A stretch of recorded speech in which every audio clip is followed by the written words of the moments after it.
What's going on, everybody? Doc and Sloth, we are back. We are in the midst of a pretty good Terminus Firefight game here, doing some 2v2 on normal. And really, we just wanted to talk through this. We want to do a quick vid and really just show you how we're setting up, kind of how we're, some little tips, some strategies for you, and show you kind of what we've been doing that's working for us. So, like I said, right now we're sitting at wave 26. Previously, we've had some issues with kind of trying to fight, I guess, the more focused air waves, but it seems like this one we're doing pretty good. So, Sloth, tips on your side, I guess. I feel the feel Yeah, these things so here. we're running double Pavium, however you say that. We're both running him because the mega turrets are fantastic. They have great range, and honestly, we don't end up building that many units for like the first half. We just kind of use the mega turrets as like a set and forget type of idea. So we build those up, and I actually will not build a factory or anything like that. The only place that I'll build that actually can pump a unit out is the armory, because I can use the leader power, the Lich Vanguard. It is a top tier leader power for Pavium, but it's not that difficult to get there. And then you can actually produce units out of that while you're tearing stuff up with the Lich's main cannon. So it's kind of a dual threat, and there's just a lot of really good leader abilities for this leader. Things like full salvage, which all of your structures get a slow healing over time, stuff like that. So that's kind of how we're going to set all this up, and just kind of go for the long haul. 26 isn't too terribly deep in, but I think we've got some good potential here. Yeah, definitely. So on my side of things, definitely like Sloth said, we're really not building a whole lot of anything units wise for the first probably the first 15 waves. At that point, I actually do focus in on the. I do build two foundries. I do like to expand very quickly. That's one thing. If anybody watched the solo guide, it's always beneficial to expand on the side and the pathing that they're not coming from. So you can see even right now, um, I've got we've actually got a pretty decent side of things here. I'm only getting a single wave. Sloth is getting a two. But the nice thing here for us is just the fact that again I have pretty good capability of things set, and I actually feel real good with how my defenses are set up. I've got enhanced barriers. This is one little trick here. So enemy pathing, they will always choose the easiest of the path to go through. Surprisingly enough, not surprisingly enough, floor blades are actually a lot easier for them to go through than enhanced shield barriers. The nice thing with doing when you have the set of five here like this is you're actually going to path them and make them take the longest route to get through these sections. And the floor blades are great, especially for all the ground units, because they are going to do a little bit of damage, but they're also really going to slow them down, which allows a couple things. Allows obviously the turrets that you have set up to shoot. I do have many sets of units set here, two Reavers and a Wraith, just to help kind of pour on some extra damage at each location. And uh, and then it's going to allow the mega turrets, which obviously can't shoot in a small area close to them, but it's going to allow them extra time to target. And actually, the floor blades slow them down enough that once you've fully upgraded your mega turrets, they have lingering death, and then another upgrade that does more damage on impact, and then actually leaves kind of a damaging little AOE effect. So having those two set together is really awesome, and having the floor blades be able to kind of slow them down will just keep them in that AOE effect a little bit longer. And you can see that's how really I set all of them up. And I'm just trying to guide their path and kind of guide where they're going. Sloth is getting hit over here by a pretty good sized condor. I'll see if I can't assist here. That's the other thing for Pavium. This Rain of Fire, especially fully upgraded, huge AoE, really good damage. Especially since they kind of will mass units, and that's another reason why I like floor blades, because they're going to keep um, those units inside of them for a pretty good amount of time. You can see he's using the Lich Vanguard right now, and his Condor, although it did take out this mini base that I think he did have built, it's really not going to do too much more more damage beyond that. We should be able to clear this up and progress on to 31. So pretty solid. Obviously, we do kind of set it up so that it goes without saying, but you kind of just split the map in half. That's probably the best way to do it. Each of you take a half, and then just assist where you can. Make sure to upgrade your turrets, and really the biggest thing, more so than units, like we've said, is just get your turrets and your defenses set. If you have good barriers set up, and you have good turrets set up to include your mega turrets, I'm going to be honest with you, you're going to survive quite a while, really, with just those things set up. Now, again, anti-air for us was one of those, or airwaves specifically, were one of those things that did kind of hurt us, as we kind of have been testing this out, which is why you see me and him really kind of focused on just some anti-air units, getting the reavers, and get some of those things set. But beyond that, that's really how we've got it set up, and those are some pretty general tips that we're obviously having some success with because we are into the wave 30, which is pretty solid.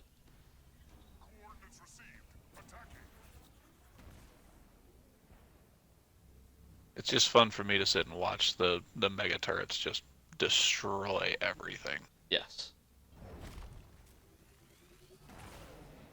mega turrets are solid. I one thing that I need to do more that I don't is use the mines.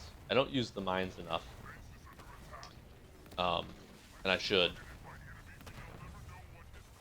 And Especially upgraded, they're pretty powerful. yeah, oh yeah. The other nice thing too is Pavium's leader ability, orbital designator that lets targets focus in and do more damage for a small period of time, is also really solid when you start to incorporate, your mega turrets and everything like that. I'm actually going to continue to build. I do like to try to build a mega turret on each location, so that's another kind of little tip for you. I need to just start dropping these mines everywhere. There's some leader cap. I need a cap out here.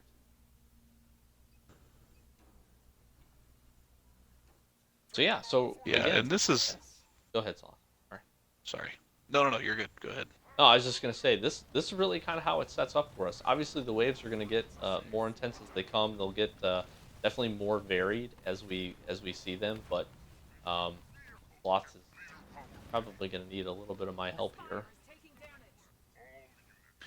This is the one disadvantage to the Vanguard is I just didn't have a ton of Reavers set up and built, and that Condor was kind of pushing them in too far and wiped those two bases.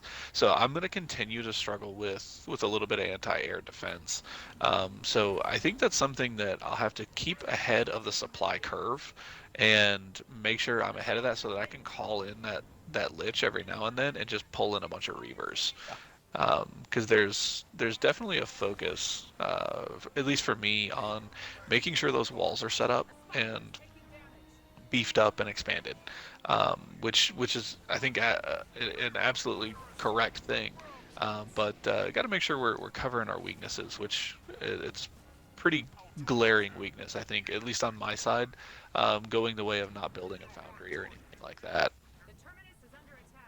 Yeah, I think the other key thing that I was just going to point out, and hopefully it doesn't go without saying, but make sure you're actually upgrading through your war console, and make sure you're actually upgrading through your foundries and stuff as well.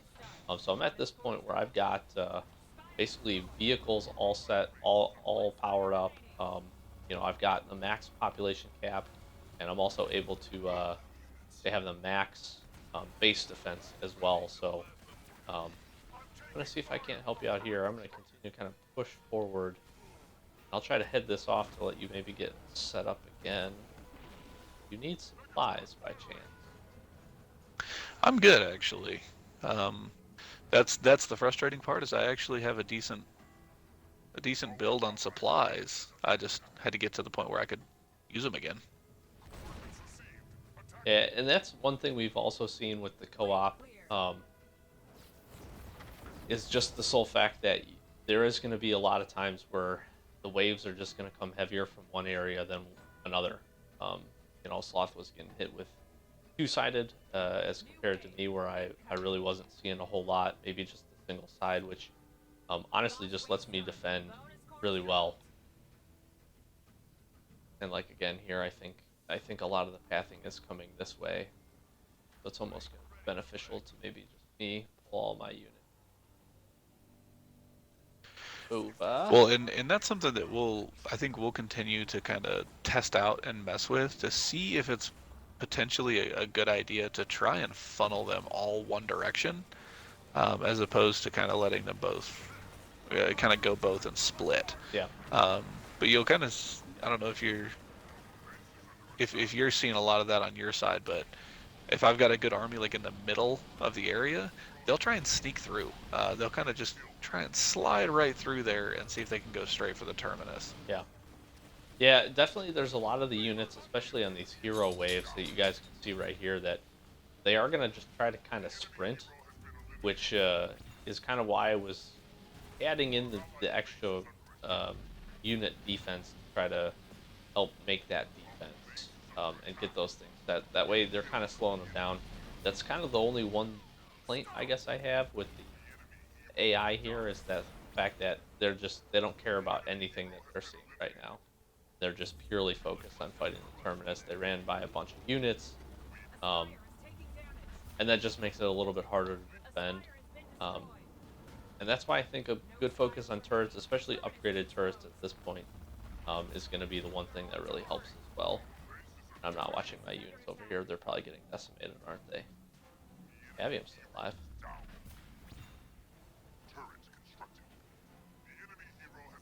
Jeez. We might survive this one again, though. Minus this. Here's the soul. So yeah, that's just a quick short video. We kind of want to talk through again, kind of our setup, what we're having some success with. Definitely one of those game modes that there's a lot of different strategies and a lot of different things that you can employ. These are just a few for us that have seemed to work, and we're having some fun with, and obviously making some pretty deep runs. We got a decent score cranking up here as well. Um, Big fan of Pavium. I think it's going to be hard for me to actually break away from using him. To be 100% honest, maybe not double. I think that's probably another area we can kind of test out a little bit, but we shall see. Oh my goodness! These are a lot of bad guys. Yeah, and I'm curious to see if um, kind of like you said, maybe not going double Pavium, kind of split it up a little bit, and maybe doing one person focusing on all mini bases as opposed to kind of splitting them up too. Hmm. Because I have 3 mega turrets on my main base that we start with, and it's actually pretty interesting to see them just pop from insane range. Yep. Oh yeah, that the mega turret they did right when you consider kind of what it's doing, because it really does get the range and it really does pour the damage on. Sadly, it's just not going to be quick Yeah. enough here. Wave 37. Can't be too mad about that, especially working co-op and testing out some strategies. So hopefully this was helpful for you. Hopefully you guys are really enjoying the Terminus Firefight mode. I know me and Sloth are, and really enjoying all of the Halo Wars 2 that we got going on. Um, Again, if you're running this solo, I do have a video up talking through some strategies for that, as well as a bunch of achievement guides. So be sure to hop over, check out the channel for that. Additionally, we've got, as promised, we've got the mission campaign walkthroughs for this coming very soon. So stay tuned for those. And yeah, that should about wrap it up. So Doc and Sloth for Average Gamer, guys. As always, thanks for watching, and we'll catch you in the next video.